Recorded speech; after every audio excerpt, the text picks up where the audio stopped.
faculties, even some students are also there. So we have Mr. Rajesh Tandon, former judge.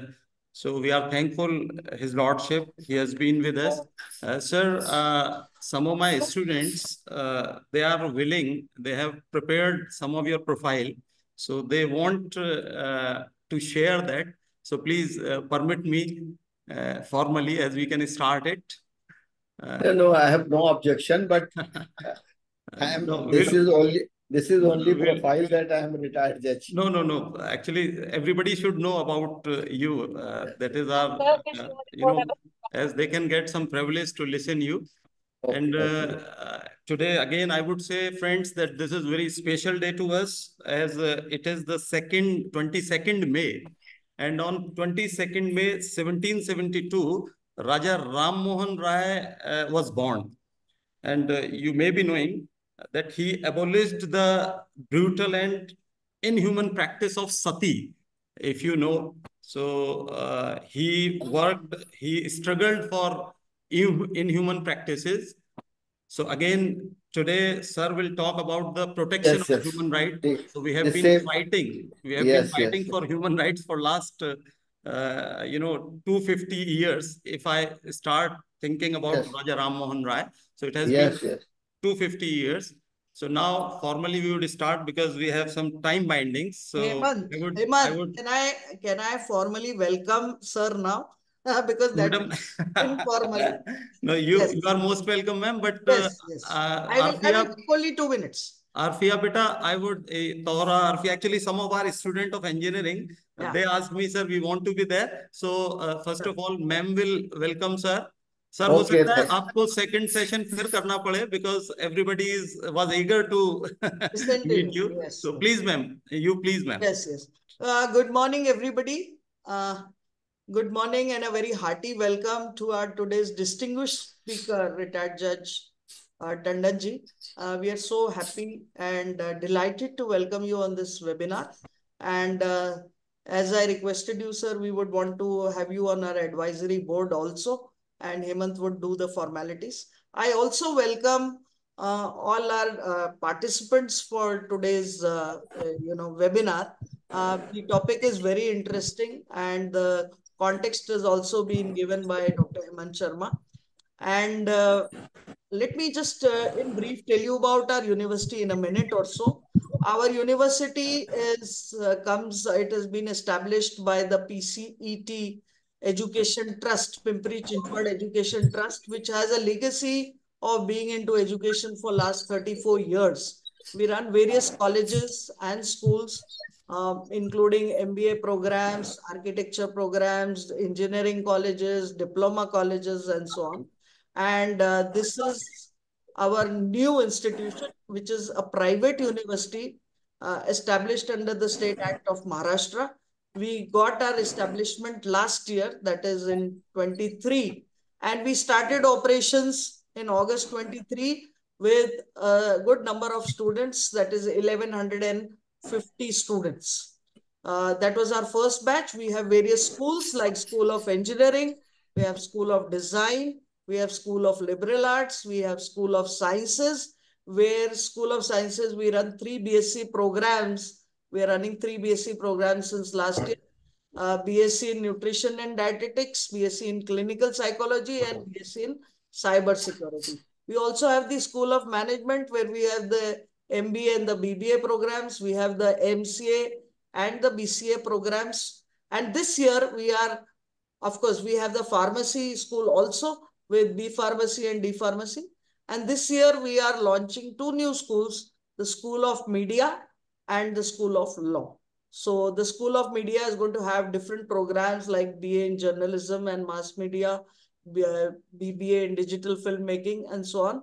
And our School of Law is going to have 3 programs we propose to start, that is BA LLB, LLB, and the LLM program. So I welcome once again all of you, and I request Dr. Hemant to take it further. Thank you very much, ma'am. Tahura, beta, you wanted to say something about sir, so I welcome you to please share the informations or share the points about sir, because it is very much hard to tell whole about sir. We'll be telling actually he has worked a lot. I think before my 20 years before my birth, sir started working on law. So it is my privilege. So Tohra, over to you, beta. You start, please. Yes, sir. Thank you, sir. First of all, I would like to thanks Dr. Hemant, sir, for giving me this opportunity today. It's my honor to introduce the Honorable Justice Rajesh Tandon, a distinguished legal professional with an illustrious career spanning over 56 years. Justice Tandon began his journey as an advocate in 1968 and was designated as a senior advocate by the Allahabad High Court in 2000s. Following the bifurcation of Uttarakhand UP, he served as an additional advocate general for the newly formed state. In 2003, he was appointed as a judge of the Uttarakhand High Court by the President of India. Throughout his career, Justin Tandon has held several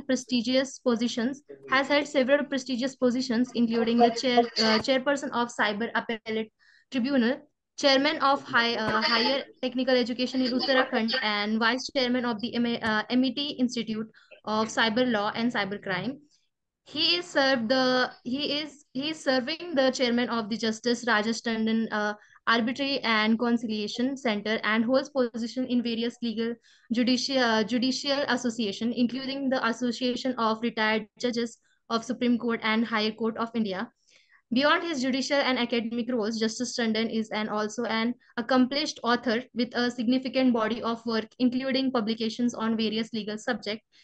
His contribution to literature, notably his books Muslim Vidhi, has been recognized with a literary award from the Uttar Pradesh government in 1974. Throughout his illustrious career, Justice Rajesh Tandon has exemplified the highest standard of integrity, fairness, and commitment to the rule of law. He has made invaluable contribution to the legal landscape, not only through his landmark judgment, but also through his tireless effort to promote education, academic excellence, and the advancement of legal fields. It is with a great honor and privilege that we have had this opportunity to introduce Justice Rajesh Tandon. His presence here is today a testament to an unwavering dedication to justice and the betterment of our nation. We extend our deepest gratitude and respect to the estimate legal luminary. Thank you. No doubt, Tohra sir has been the accomplished mentor. There is no doubt at all. Sir, I would say thank you again. But before starting, sir, I want you to be acquainted with the place where we want to call you alive. So Yes. this is the place has been nurtured by one, as VC ma'am said, that there is a trust, PCET, Pimpri Chinchwad Education Trust. It has been running many institutions. So I want to call Arfia, beta, you please. Sir, these are our students and we have been mentoring them as you mentored us. So they would be telling you something about our trust and this university where I have been speaking from. So Arfia, beta, please, you come forward. Is Arfia there? Please, beta. Yes, thank you, Dr. Hemant. Today, I'm thrilled to introduce you to the Pimpri Chinchwad University, Pune, an esteemed institution driven by the Pimpri Chinchwad Education Trust, PCET, has long been recognized for its dedication to delivering quality education across multitude of disciplines, and its commitment to the academic excellence, research, and industry-relevant programs has made it a beacon of learning in the Pune region. Located in the thriving and dynamic city of Pimpri Chinchwad University is strategically positioned with the industrial belt that includes IT hubs, automobile industries, and a variety of manufacturing sectors. Its prime location provides our students with unparalleled opportunities to engage with the leading industries, ensuring that their education is not only theoretical, but also deeply connected to the real-world applications. The university offers a wide array of programs designed to cater to diverse interests and aspirations of these students. Whether your passion lies in engineering, technology, management, design, liberal arts, mass media, law, pharmacy, or health sciences, Pimpri Chinchwad University has something to offer you. Our comprehensive curriculum is designed to foster innovation, critical thinking, and practical skills. preparing the graduates to excel in their chosen fields. At Pimpri Chinchwad University, we believe in creating a learning environment that nurtures the talent and encourages intellectual curiosity. Our faculty comprises experienced educators and industry professionals dedicated to mentoring students and guiding them towards achieving their academic and professional goals. In conclusion, Pimpri Chinchwad University, Pune is more than just an educational institution. It is a place where dreams are nurtured and future leaders are born. We invite you to join us on this exciting journey of discovering and growth and to become a part of community committed to excellence, innovation, and making a difference in the world. Thank you. Thank you. Thank you very much, Arfia. Sir, something about trust should also be there, as I don't know Yes, where yes. would I be able to just call you live? When you are making a part of it, surely, sir, surely. You are the part, sir. Yes, no need to make you part. You are the part. Today you have been the part. It was awaiting for long. I would like to call Tanvi. Beta, are you there? You were asking me to talk about. Yes, I'm there. Please, Beta, welcome, sir, and tell something about PCET, where you have been studying. Please come.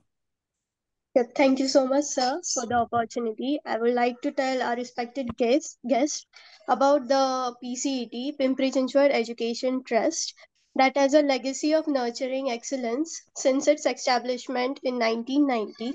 Its sole mission was aimed at serving society, the industry, and all stakeholders through value in calculating quality education in the area of schooling, as well as professional tutelage in the fields of engineering, IT, management, design, health sciences, liberal arts, and computer applications.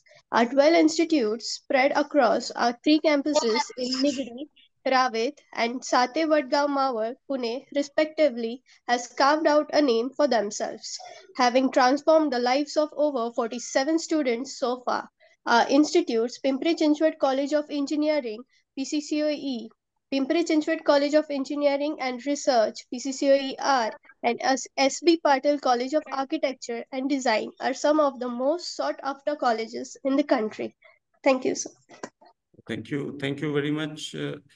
Sir, today we are having very distinguished guest with us. By the way, I'm seeing his name. I also like to welcome him in the next webinar. Shri Sudesh Advocate, are you there, sir? Can I see you? Suddenly I am calling you. Sudesh, sir, are you there? Yes. I am hearing. Thank you very much. I want you to introduce you. Actually, sir, Sudesh Advocate is training the UP Police. He is an advocate and he has been posted in, I think, Moradabad. You please tell something, Sudesh ji. अपने बारे में थोड़ा बताएंगे तो अच्छा लगेगा. मैं इस समय उत्तर प्रदेश में मऊ जनपद में प्रोसिक्यूशन ऑफिसर हूँ यूपी में, और इससे पहले मैं डीजीपी उत्तर प्रदेश का लीगल सेल देखता था, और उसके बाद मैंने अभी जो यूपी में 10,000 सब इंस्पेक्टर्स को ट्रेनिंग दी है, और एट प्रेजेंट में न्यू क्रिमिनल लॉ जो 1 जुलाई 2024 से लागू होंगे उस पर मैं ट्रेन कर रहा हूँ यूपी पुलिस को.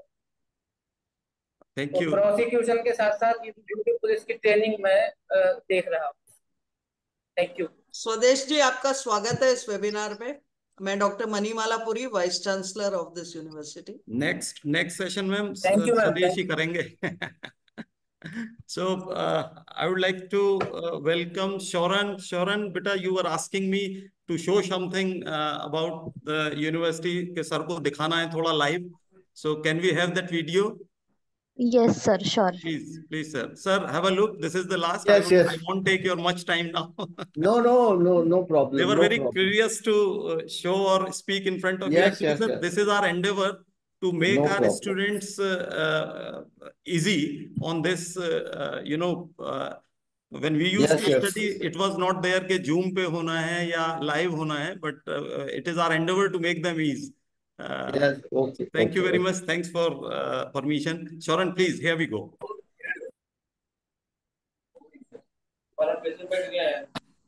फिर ना होगा। Pimpri Chinchwad Education Trust has established a state private university known as Pimpri Chinchwad University at Sati, Vadgaon, Mawar in Pune Metropolitan Regional Development Authority. It is a 30-acre campus of academic facilities and amenities for students and teachers to help them to achieve their fullest potential.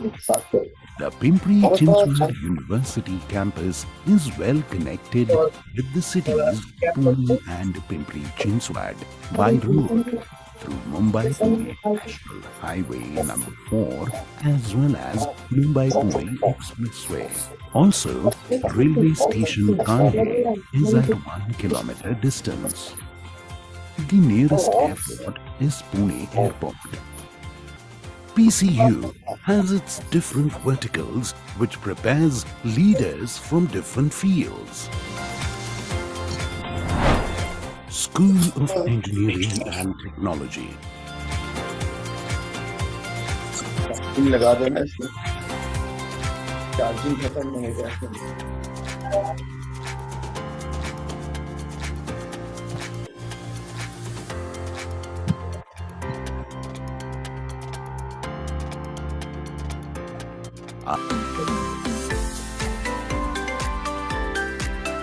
School of Design.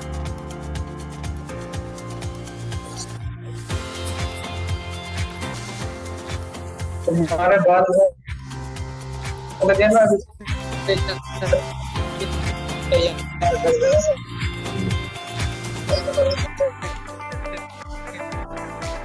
School of Media Arts and Communication Studies by incorporating cultural activities, events, and organized tours and trips, fostering a holistic development approach. In essence, Pimpri Chinchwad University is not just an institution. It is a vibrant ecosystem that nurtures talent, fosters creativity, and provides a platform for students to thrive in every aspect of their academic journey. PCU Bus Transport provides service across the city. Pimpri Chinchwad University, transformative education that empowers success in a rapidly evolving world. Thank you, Sharon. Thanks a lot. Sir, I won't take your much time now. No, it is, I'm enjoying it. Already, I consumed your 15 minutes. So friends, here I request you again to just pay attention and please concentrate, as it is very much tough to listen this sort of legendary of the field, legal field. Unfortunately, the people don't have time that much easily. So sir blessed us with this 1 hour, very crucial 1 hour. So sir, the flag is to you. Please, sir, here we go to listen you. Thank you very much, sir. Thank you very much. Now, first of all, sir, one more request is there. Either you can be in English every time, but sir, actually the students are from this Marathi background. Then this. Yes. Okay. Thank you very much, your Vice Chancellor and Mr. Sharma, who has been kind enough to call me on various methods. First of all, he has tried to get my telephone number and then message, and I am thankful to him that he has made me a part of this program. I am thankful also to the Vice Chancellor, who has made me a part of the advisory board to look to Pune and Bombay.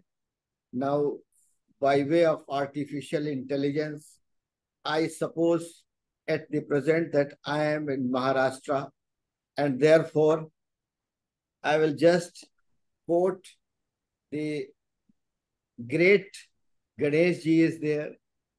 That is Vakratund Mahakaya Sorikoti Samprabham Nirvighna Kurme Dev Sarva Karesh Sada.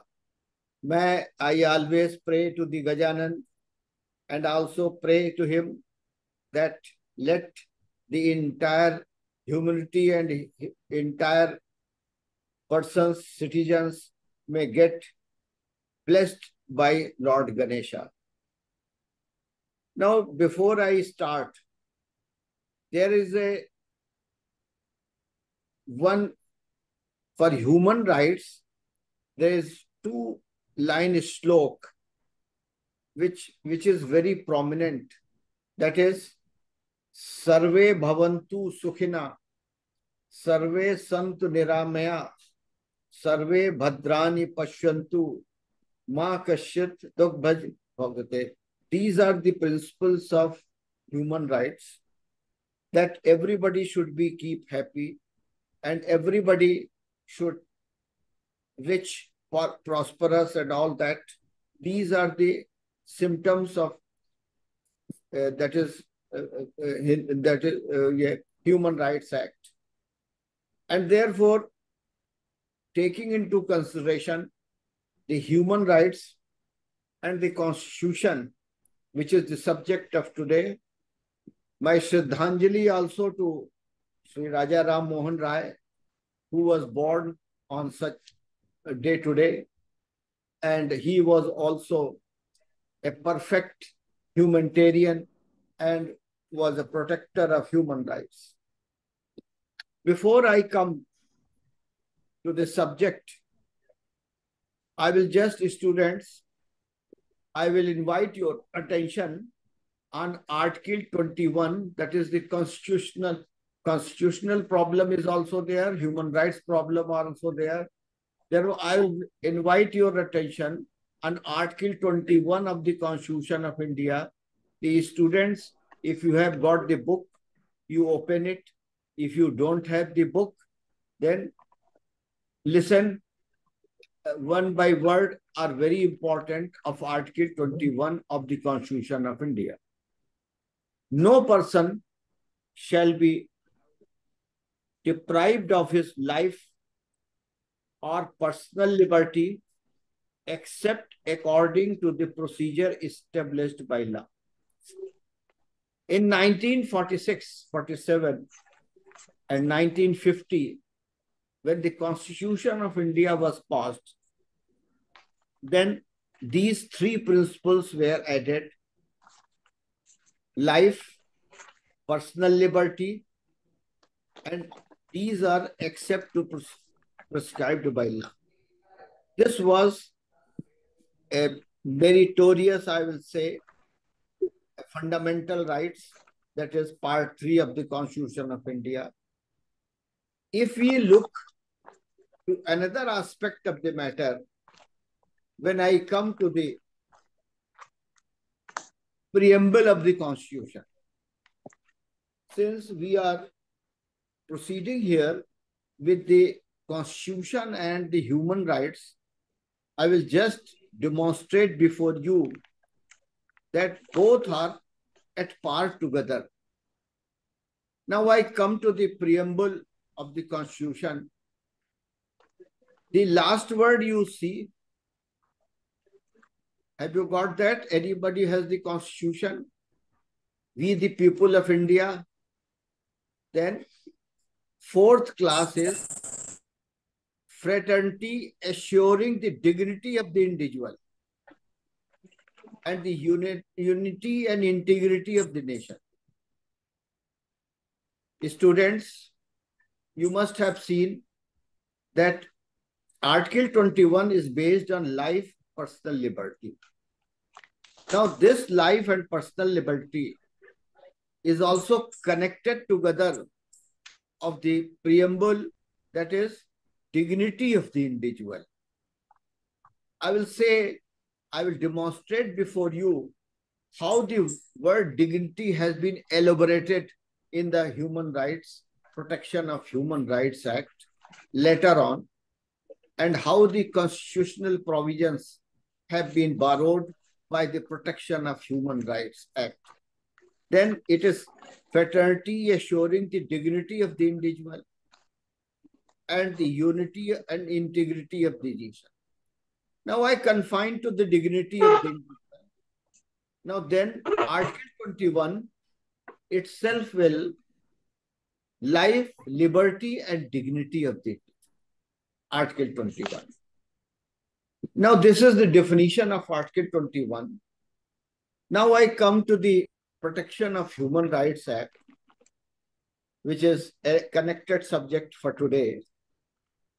Now, this has come up in 1993, but it has a long history, which Mr. Sharma was also stating that 200 years back history is coming.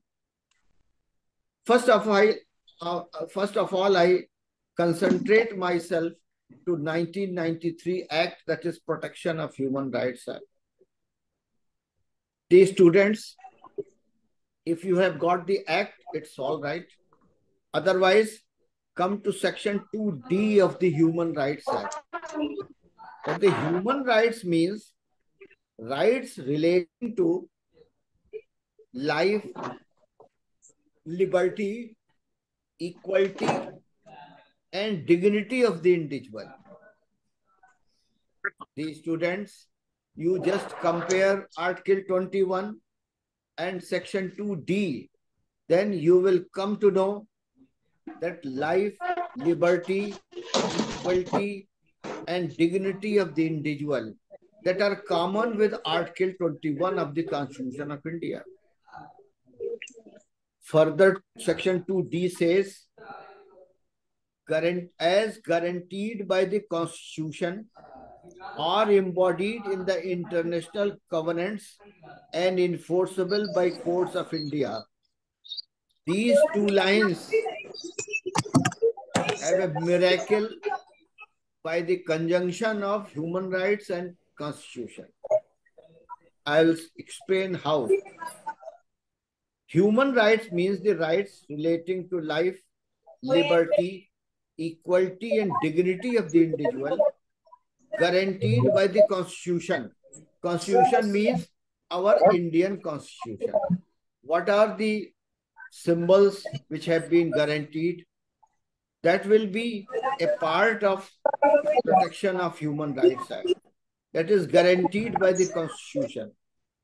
Then embodied in the international covenants and enforceable in India. What are the international covenants? That is very important. Somebody is playing with the laptop. Somebody is playing with the laptop. Large number of noises are coming. Yes.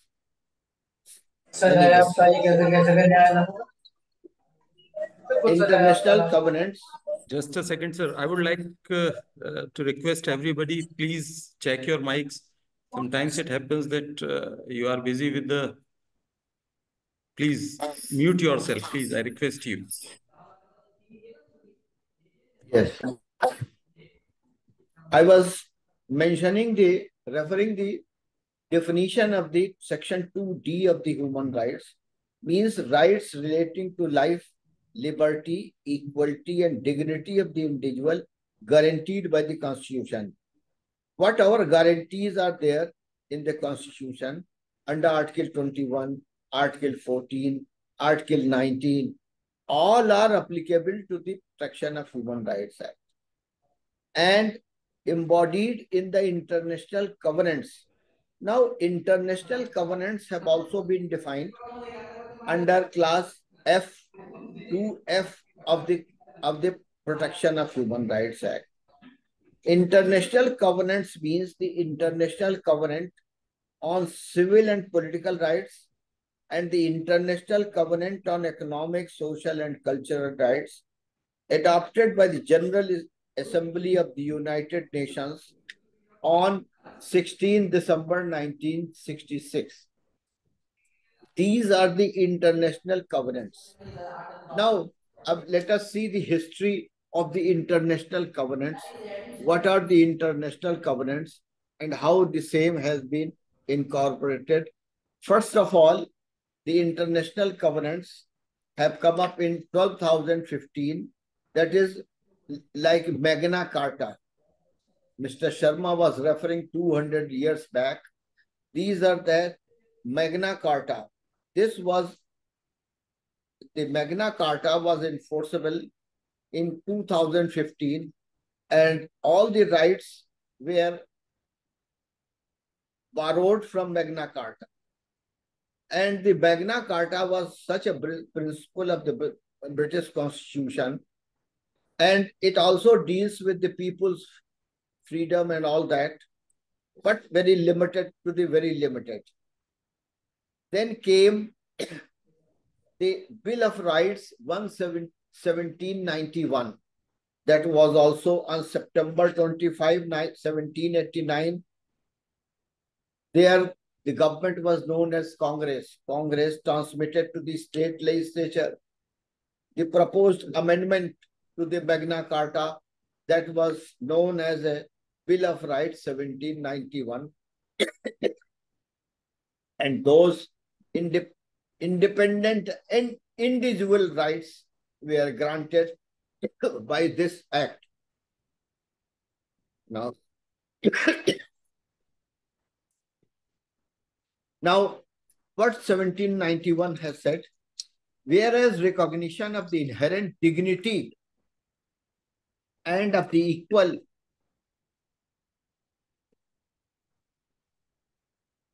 recognition of the inherent dignity and of the equal and inalienable rights of the members of the human family is the foundation of free justice and peace in the world. Whereas the peoples of the United Nations have in the Charter reaffirmed their faith in fundamental human rights, in the dignity and worth of the human person, and the equal rights of men and women, have determined to promote social progress and better standards of life in larger freedom. This was the motto of the Bill of 1791. Then I have just read before you International Covenant. Now, this was Human Rights Covenants, that is of December 16, 1966.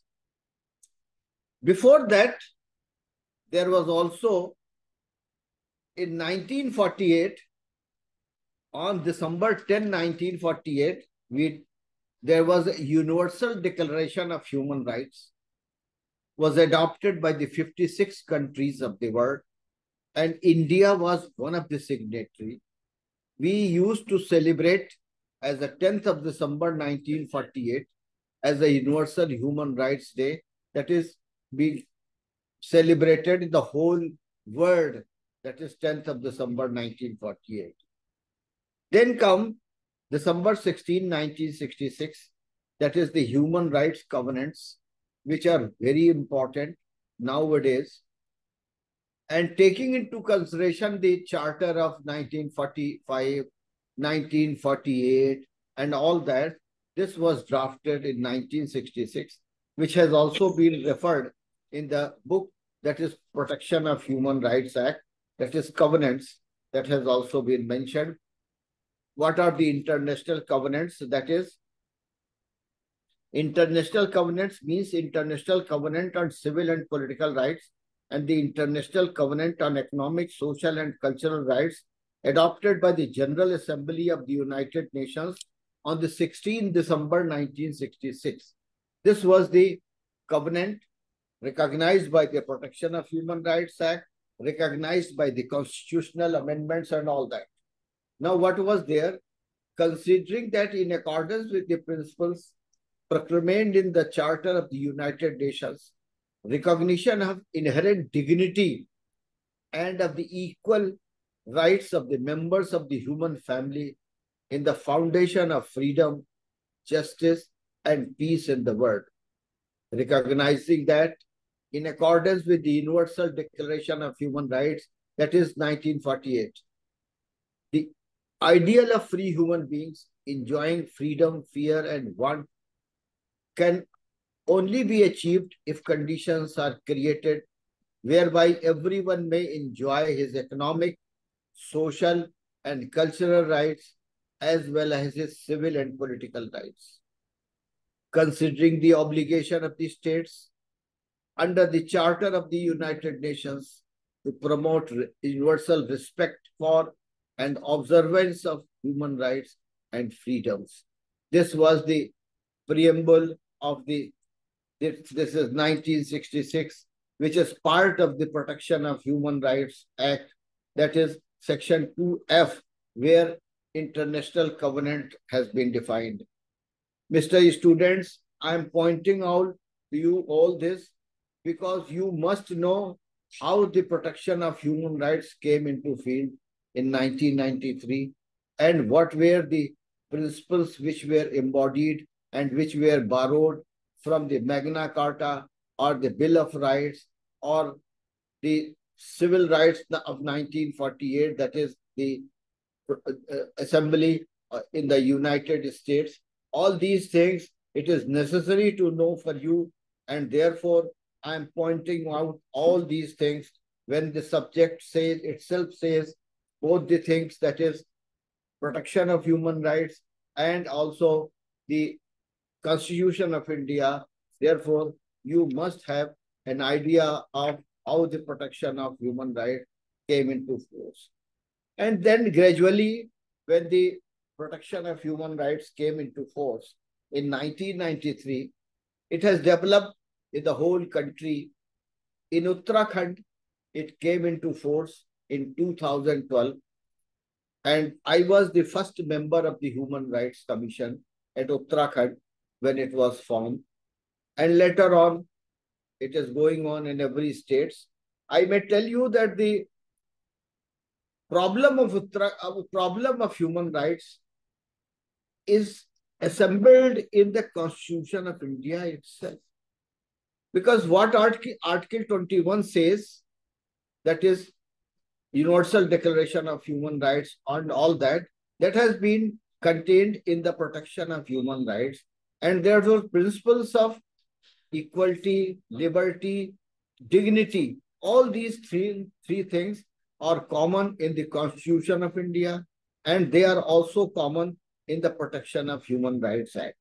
Now, if I say, demonstrate before you the principles of the human rights, functions of the Commission. What are the functions? This is purely based on the human rights. That is based on how the human rights should act, how the living conditions should be there. That is, functions have been defined under Section 12 of the Protection of Human Rights Act. That is, it's a very important class C, that visit notwithstanding anything contained in the law for the time being enforced, any jail or other institution under the control of the state government where persons are detained or lodged for purposes of treatment, reformation, or protection for the study of the living conditions of the inmates. Students, this class C of Section 12 narrates various problems which are under the coverage of the human rights. A person either who is in jail or outside jail, being a human being, he is entitled to protection of all fields of the constitutional law, Article 14, 19, and 21. And he is also entitled for the protection of human rights. He is also entitled for dignity of the individual. And therefore, it says, time being enforced, any jail or institution of the state government detained or lodged for personal treatment, even the hospitals are also covered under the Protection of Human Rights Act. Because hospital is such a thing that the patients are there. Now, when I was in human rights, I used to visit jails also. I visited also the hospitals. Now, what human rights says, that suppose in jail, they are protected or not, they have a good food coverage or not, they have the medicines or not. These are the things when the protection of human rights talk about the visit of the jail or the visit of the institution, visit of the institution for treatment and all that. Therefore, that means to say that the protection of human rights always talk about the persons who are in jail or outside the jail. The humanity is common for those. He is also entitled for protection, and he is also entitled for all the benefits of the treatment and all. Suppose I visited the jail. There also a medical camp and medical doctor sits there. But the question is whether they have sufficient medicines or not for the jail, for the prisoners. That is the problem. When I used to visit, and the room where the doctor has to sit used to be locked because doctor is not coming. Therefore, these are the problems of human rights, and these are the problems of the dignity of the individual. Dignity is common for the prisoners also and for the outside the prisoners also. Therefore, this is a very important subject of 12C, that is the important field of the functions of the commission itself. Then the commission also provides a very good thing for which we were following when I was in human rights. Encourage the efforts of non-governmental organizations and institutions working in the field of human rights. There are a large number of organizations, Manav Adhikar Sanrakshan Kendra. We have to see that they are working properly. That is also a criteria considered by the framers of the Protection of Human Rights Act, because they bring the wrongdoers before the Ayog, that is commission. I was looking at that time that during the winter season, the winters are not as winters on UP and Uttarakhand. There is no room for the poor to establish there. Therefore, the large number of human rights organizations, that is Sanrakshan Kendra, are preparing for shelter homes. The shelter home is also very important under the human rights, that is life, liberty, and dignity. What we are doing when the winter comes, then everybody feels that the sardi bahut hai, what to do. Then it is the function of the government to make shelter homes in various localities. That is very important. I was just tell you one instance that the ladies have come forward in Uttarakhand. They say that they have been ousted from the houses. They have no place to live. Therefore, what our commission was doing, that calling the NGOs for the shelter homes, and the shelter homes are being constructed on the public exchequer or the government exchequer, and they have been put there. Even the blankets are being given for the shelter of the poor person, because they have also the dignity of that type. Now, these are the problems of human rights, and these are the aspects of the human rights. I will demonstrate before you that our courts are very much vigilant about the human rights. When I talk to the human rights, first of all, the students, you may note down this, that will be academic. These are the academics of your career. You must note down this. What the Supreme Court has said in the case of Miss Mohini Jain, that was reported on 30th July 1992. That was judgment. And in this judgment, I am citing judgment this because of this, that in this judgment, the Supreme Court has treated the education as a part of Article 21 of the Constitution of India.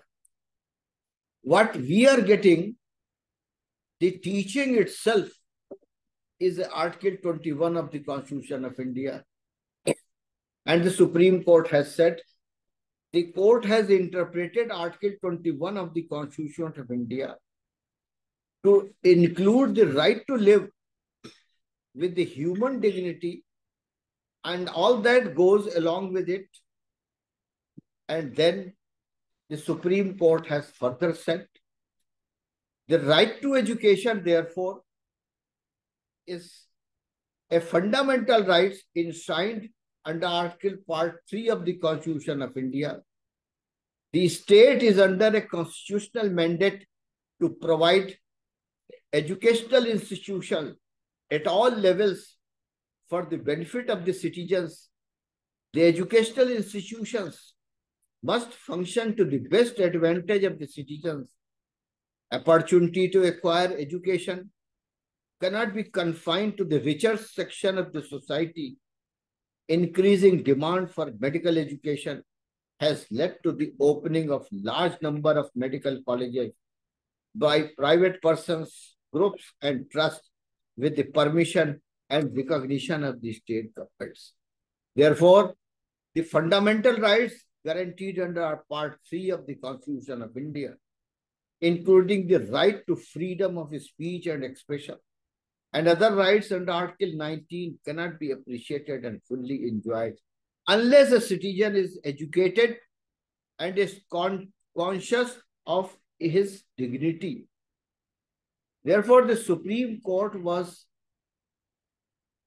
conscious of this fact that the education alone can bring the protection of human rights. Therefore, the judgment of the Mohini Devi's judgment is a mixed judgment of the protection of human rights, educational correspondence, educational rights, and the Constitution of India.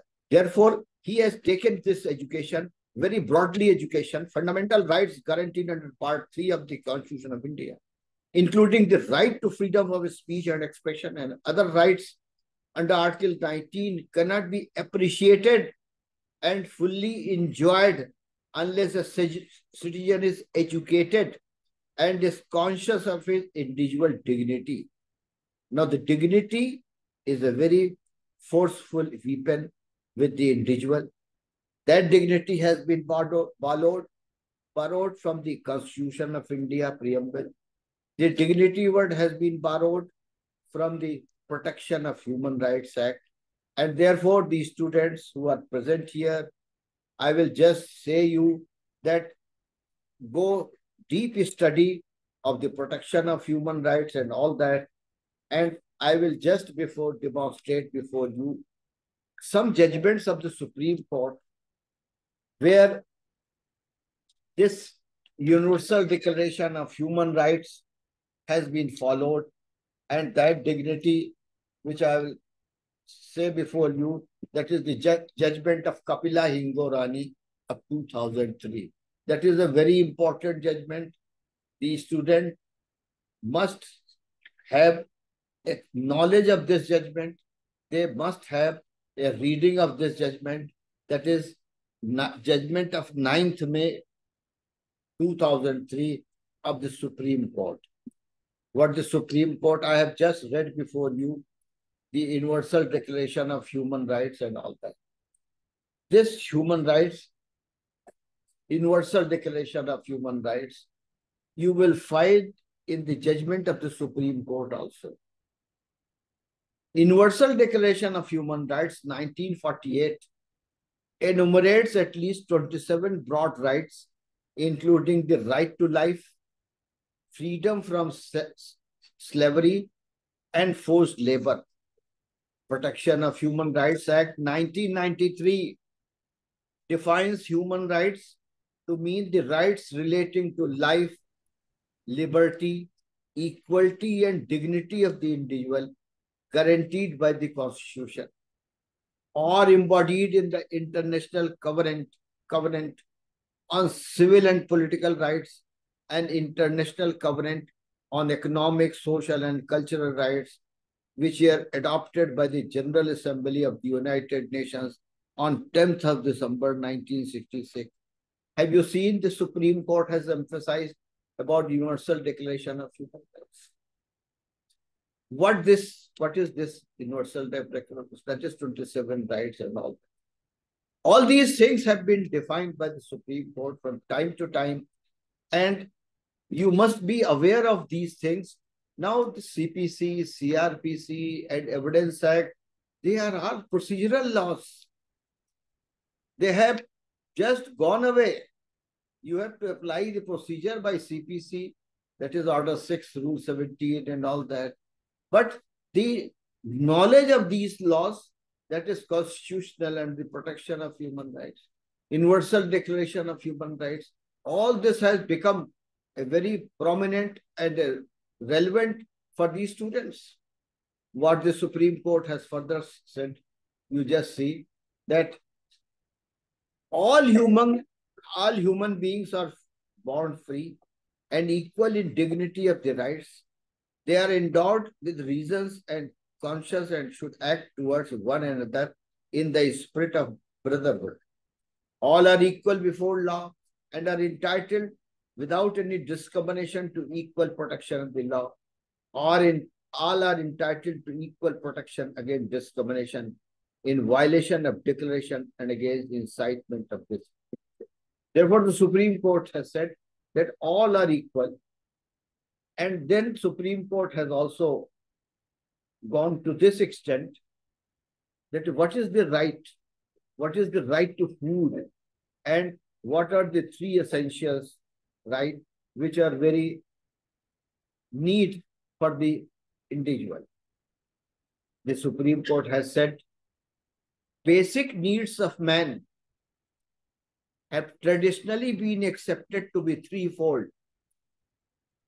The students, you must read this paragraph whenever you get this judgment. Basic needs of man have traditionally been accepted to be threefold. That is clothing, food, clothing, and shelter. These are the three things. That is the common protection of human rights.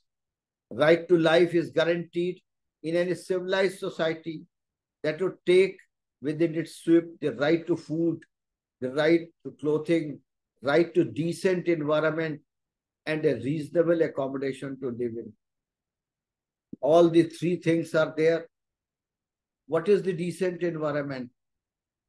You must have heard the judgments of the Supreme Court where there is a defect in the environmental, in the construction of the building. Whole buildings are being demolished because there is no ventilation. There is no proper air and light, nothing of the kind. And therefore, the whole building recently in Noida, the whole building was demolished. In the Noida, there was a building of at least 15 stairs and all that. The whole building was demolished.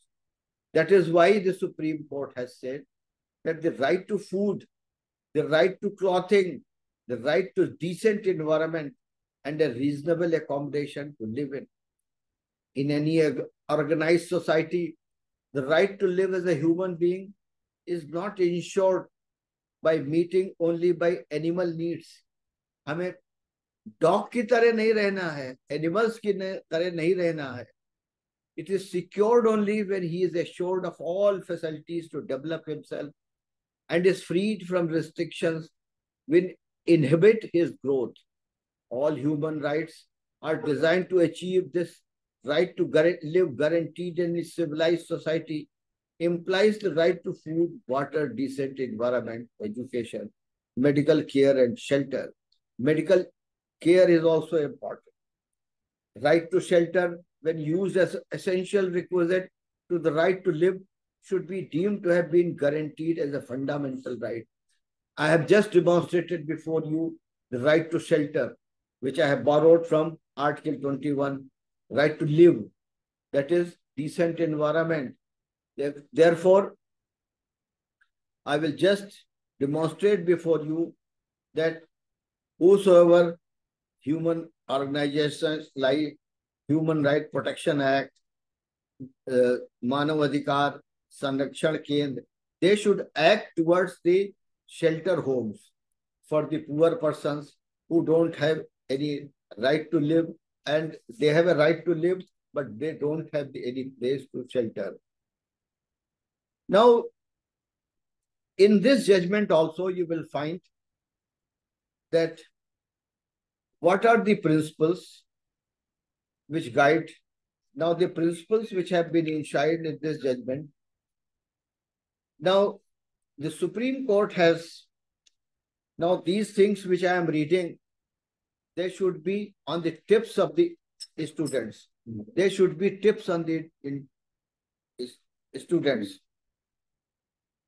Right to travel. It's a fundamental right, which is the judgment of the Supreme Court. This must be on the tips of the individual. The students must know what are the right to travel, what is the judgment of the Supreme Court on this. At the present, since the students are not before me, I cannot judge them, but I can only demonstrate that they should hear it. Right to travel is Maneka Gandhi versus Union of India. That is this Supreme Court judgment. Then Supreme Court has said another judgment, right to privacy. They must know what is the right to privacy, what is the judgment of the Supreme Court. That is Khadak Singh's judgment. That is Khadak Singh's judgment is very important. They demonstrate about right to privacy. They have dealt with the right to privacy. That is the Khadak Singh's case. I will just before you demonstrate before you the Khadak Singh's one paragraph. The inherent of Article 21 by the term life as here something more than the mere animal, lies satisfied on a requirement of procedure by law. It is true that Article 21 has contained 4th and 14th Amendment in the US. The word liberty is qualified by word personal, and therefore its content is narrower. And then the Supreme Court has said, just one paragraph, that the liberty is there, and the Khadak Singh talks about the liberty of the person, and the liberty has been granted since Article 90 of the Constitution of India. Then the Supreme Court has said, let us consider the scope of Article 21. The expression life is used in that article cannot be confined only to taking away life. It also talks about the deprivation of all limbs of the faculties. The expression liberty is given a very wide meaning in America. It takes all freedoms. That is, liberty is very important. And this absolute right to liberty was regulated to protect other social interests by state exercising the powers and such and such. And therefore, under the right to liberty, this judgment is very important. Khadak Singh, they must have the tips on that. Then comes the right to speedy trial. That is common case of registered society. That is also a speedy trial. That is criminals. That is bail is not granted for for years together. The prisoners are in jail. That is, the protection has been taken in this judgment of the common case registered society. Then right to fair trial, that is police commissioner's case. Now, the main judgment which the Supreme Court has mentioned in the Kapila Hingorani's case, right against torture and custodial violence. This judgment should be on the tips of everybody. Which is that judgment? This judgment is D.K. Basu's case. D.K. Basu's case said, किसी को हथकड़ी डालकर नहीं ले जाया जा सकता.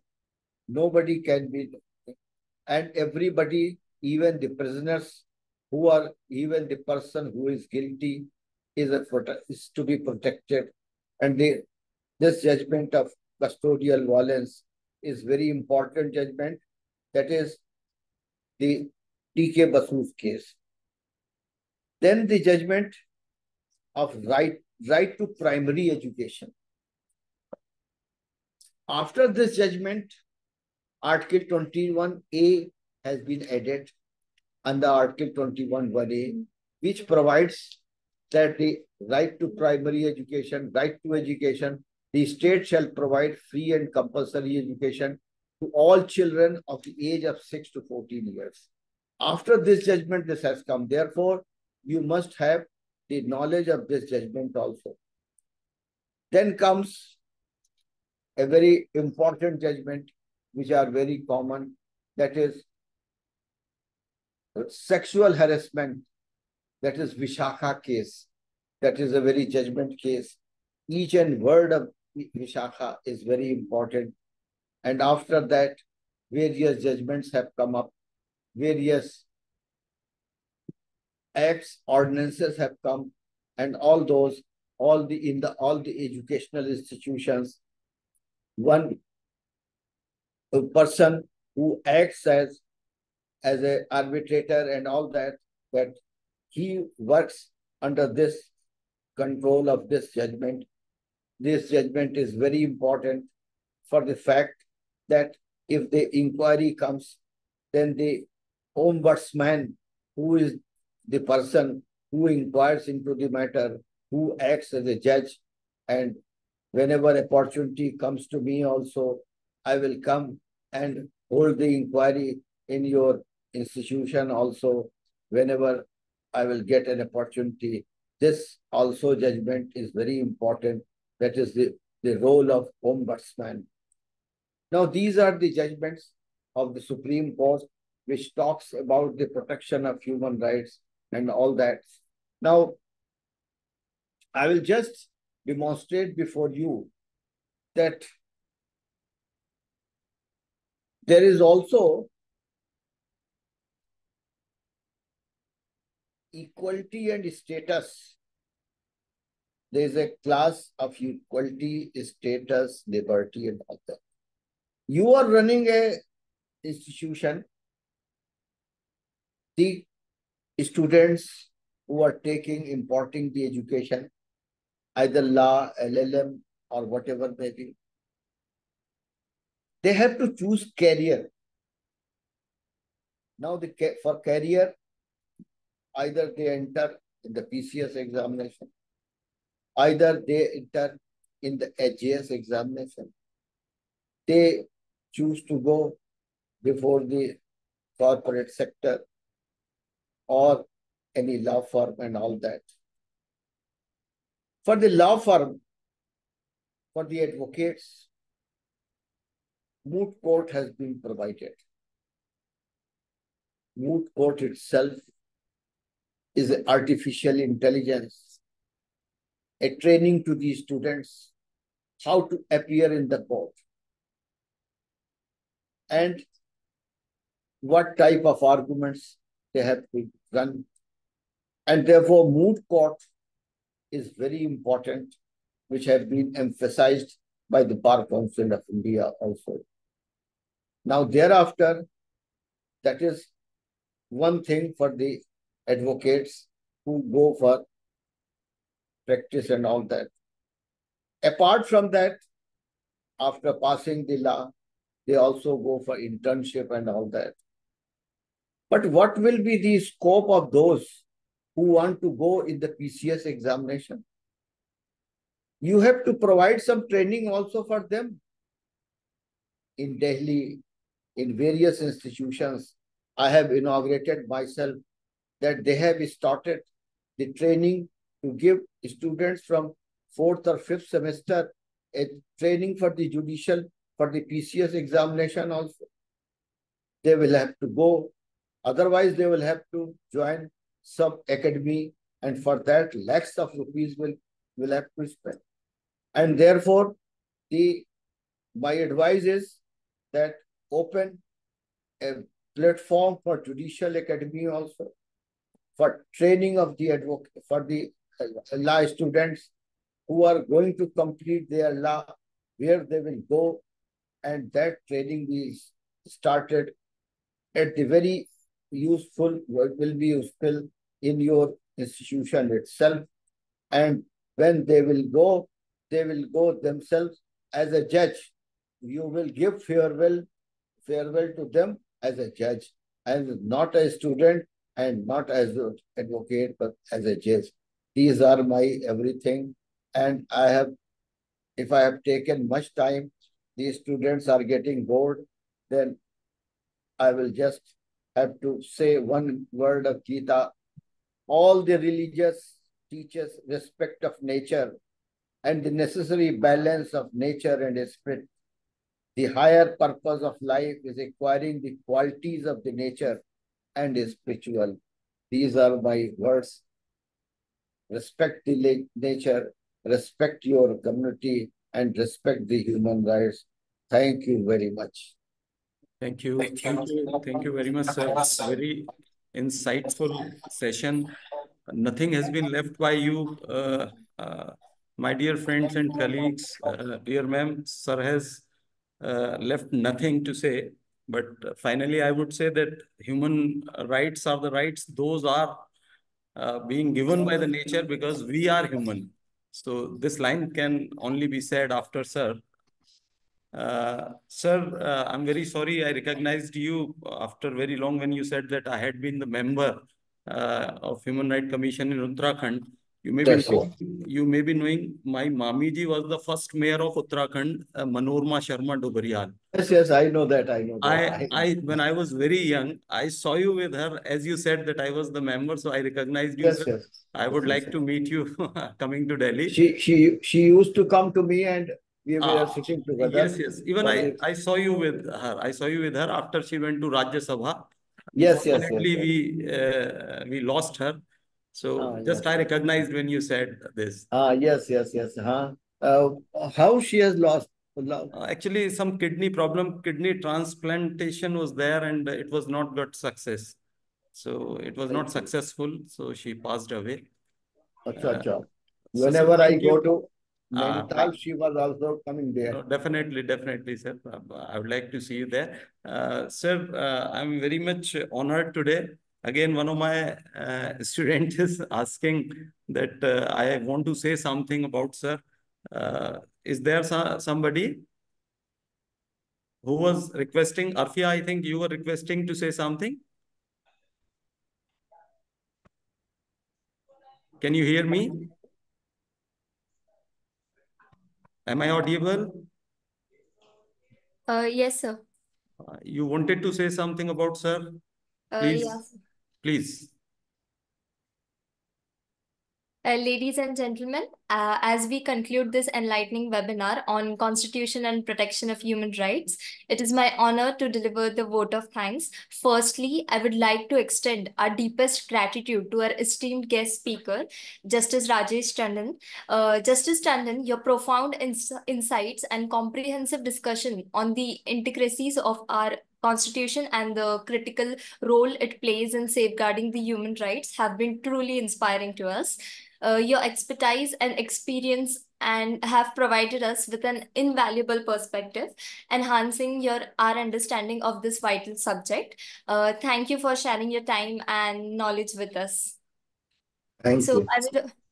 Thank you, beta. If somebody else wants to say something among my friends, one of our friend is he's professor here, but pursuing LLB. So if he wants to say something. I think he is Dr. Maruti. Would you like to share something? I think he has been busy somewhere. He is not there. So, sir, I would like to thank you again. Hello, Dr. Maruti. I think he is not there, sir. So, sir, we would like to see you here live. Yes, the Vice Chancellor has said that Yes, she will make me as a part of the... Sure, sir, sure. You would I will await for your letter. I will await for Ma'am is there, sir. Ma'am is there. Ma'am, yes. over to you, please. Yes. We want to conclude the session. I would like to, I would request Manimala ma'am. I honor her words. And I think ma'am is muted, by the way. Actually, she has been very busy, sir. Busy schedule is there. Every time people are busy in university because it has just been started last year only. So she has been burdened with the load, with the work. So, sir, have you liked the idea of Judicial Academy? Yes, sir. It has been. Sorry, I forgot when you were speaking. I could not just check you in between. We have started. We have proposed it actually. So it should be started. It should be started parallelly, and it will be started, sir. Will start it. That is yes. Then I will be part of it also. Sure, sir. Sure. Most welcome. So thank you very much, sir. Thanks a lot for being with us. Thank you. Thank you, Sharon. Thanks everybody to give your precious time. Unfortunately, Sharon, we just got somehow 10 minutes late, but no problem. Thank you, sir. Okay.